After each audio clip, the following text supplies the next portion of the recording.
আসসালামু আলাইকুম রহমতুল্লাহ। ত্রিদশ জাতীয় নির্বাচনে চরমোনার প্রতি মানুষের একটি মিশ্র প্রতিক্রিয়া দেখা দিয়েছে যে তারা আদৌ কি সংসদে যেতে পারবেন চরমোনা ইসলামী আন্দোলন, এবং অনেকেই অনেক কথা দাবি করেছেন।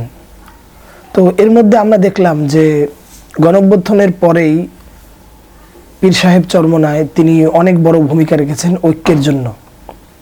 এরপরে আপনার মামুনুল হক সাহেব চরমোনায় জামাত ইসলাম যখন ঐক্য শুরু হলো, সবাই জামাত ইসলামের সাথে বিরোধী দল হয়ে ঐক্যের ঘোষণা দিল।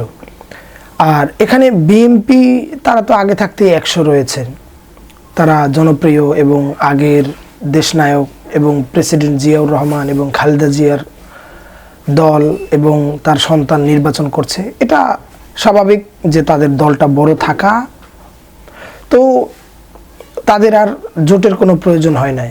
তারপরও যে জোট করেছে এমনও না, জোট তারা করেছে।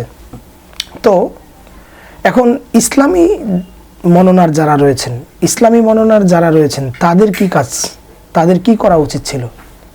তাদের উচিত ছিল যে ঐক্যবদ্ধ হয়ে তারপরে নির্বাচনে যাওয়া, এবং তারা গিয়েছেন, জোট করেছেন, কিন্তু নির্বাচনের আগেই সরে আসছেন।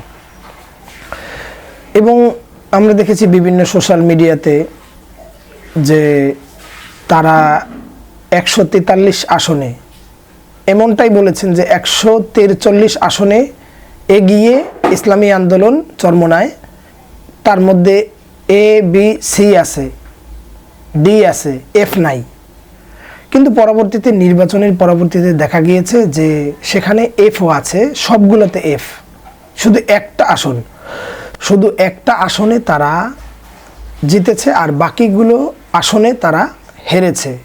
তারা 263টা অথবা 65 অথবা 67 আসনে তারা দাঁড়িয়েছিল, নির্বাচন করেছিল, এবং একসময় বলেছেন যে আমরা অর্থের জন্য আমরা নির্বাচন করতে পারিনি। তো একটা ব্যাপার হচ্ছে যে তারা ঐক্য না করে তারা বিচ্ছিন্ন হয়েছে এবং জনগণ থেকেও তারা বিচ্ছিন্ন হয়েছে। এবং অনেক সময় তারা আবার বরিশাল আসনের মধ্যে যখন প্রার্থী জামাত উঠিয়ে নিল এবং চরমোনার পীর সাহেব হুজুরের কারণে, তখন তারা সেখানে ফয়জুল করিম সাহেবকে ইসলামী আন্দোলন প্রার্থী দিলেন। তো সেই প্রার্থীতে জামাত ইসলাম তাদেরকে সহযোগিতা করেছে। জামাতের ভোটের পরেও তারা 50,000 ভোটের মতো ফয়জুল করিম সাহেব হেরেছেন। তো তারা ভেবেছেন যে আমরা এত বড় একটা দল, অবশ্যই আমরা ভোট পাবো এবং ভালো কিছু করব। তো এখানে আবার যে প্রবাসী জ্যাকব মিল্টন, তিনি একটা কথা বলেছেন যে চরমোনার পীর সাহেব যখন ফখরুল ইসলাম আলমগীর সাহেবের সাথে দেখা করতে গেলেন, তখন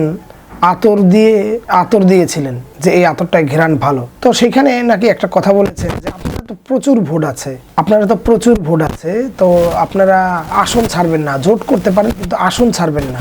তো সেই আসন বন্টন নিয়ে এক পর্যায়ে তাদের সাথে জোট ভেঙে গেল চরমোনা এবং জামাত ইসলামের সাথে। তো চিন্তা করেছেন, এইখান থেকেই বিএনপির টার্ন অফ উইন, এখান থেকে বিএনপির আপনার জেতার একটা হয়েছে এবং সবাই আপনার খুশি এবং মনে মনে খুশি হয়েছেন যে চরমোনার জোটটা ভেঙে গিয়েছে বা এরকমের। আর ওইখান থেকে চরমোনায় এবং ইসলামী আন্দোলন দুইজনে যে এত পরিমাণ কাদা ছোড়াছড়ি করছেন, চরমোনায় বেশি করেছেন। তো আসলে এটা খুবই দুঃখজনক। আমরা চাই যে ইসলামী দলগুলো আবার এক হয়ে আসুক, এটাই, যাতে আবার ইসলামী দল যদি এক হয়ে আসে তাহলে আপনার ইসলামী শরিয়া অবশ্যই প্রাধান্য পাবে, দেশের মানুষ অবশ্যই তার প্রিয় ব্যক্তিকে বেছে নিতে পারবেন। এবং আগামীতে এটা হয় কিনা তাও জানি না যে চরমোনা ইসলামী আন্দোলন আবার মিলবে কিনা। তো আপনাদের প্রশ্ন। সবাই ভালো থাকবেন, সুস্থ থাকবেন। আসসালামু আলাইকুম।